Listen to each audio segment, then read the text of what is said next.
എന്താണ് ഈ കുട്ടിയോട് മാത്രം പ്രണയം തോന്നാൻ കാരണം? ഈ കുട്ടി മാത്രമല്ല, മുടിയുടെ നീളം കണ്ട് ഞാൻ കെട്ടിയതാ. കെട്ടിക്കഴിഞ്ഞപ്പോ നാക്കിന് അതിനേലും നീളം.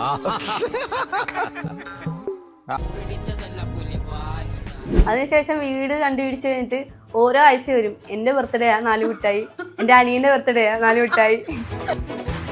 അന്നേരം 10ാം ക്ലാസ്സില്, ഞാൻ 6ല് 6ാം ക്ലാസ്സില് ചൂത് വിളിച്ചപ്പോ ഞാൻ തിരിഞ്ഞു നോക്കിയില്ലായിരുന്നെങ്കിൽ ഇതൊന്നും വരത്തില്ല. അപ്പോഴേ എനിക്കറിയാം ആ വായി നോക്കി നിക്കാൻ വന്നിട്ടുണ്ട്. ഞാൻ അങ്ങനെ പറയുന്നത്. അന്നേരം ഞാനൊട്ടും മോശമൊന്നും അല്ലായിരുന്നു.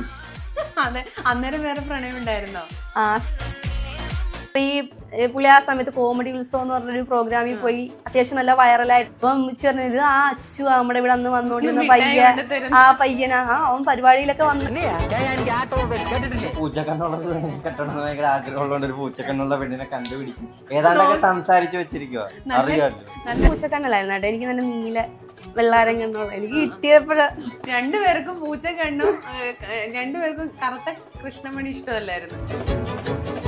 അപ്പൊ പറഞ്ഞ് ഇല്ല എനിക്ക് വേറൊരു ചെറുക്കനെ ഇഷ്ടമാണ്, അച്ചുവിനെ ഇഷ്ടമല്ല എന്ന് പറയാൻ പറ്റത്തില്ല.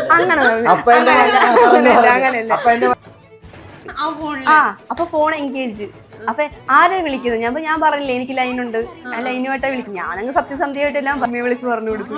ഉമ്മ അതെടുത്ത് ഇല്ല. അപ്പൊ തൊട്ട് എനിക്ക് ദേഷ്യം, എന്റെ ലൈൻ പൊട്ടിച്ച ആള് എന്നുള്ള ഒരു മൈൻഡൊക്കെയാ. അപ്പൊ ദേഷ്യം വന്നു ആ ദേഷ്യമൊക്കെ വന്നു. എല്ലാ സെറ്റപ്പ് ഒക്കെ ഇട്ട് ഒരാളെ കണ്ടിട്ട് വരുവോ? വേറെ എവിടെ പോയി ഒരു പെണ്ണ് കണ്ടിട്ട് എന്റെ വീട്ടിലോട്ട് വന്നയാ.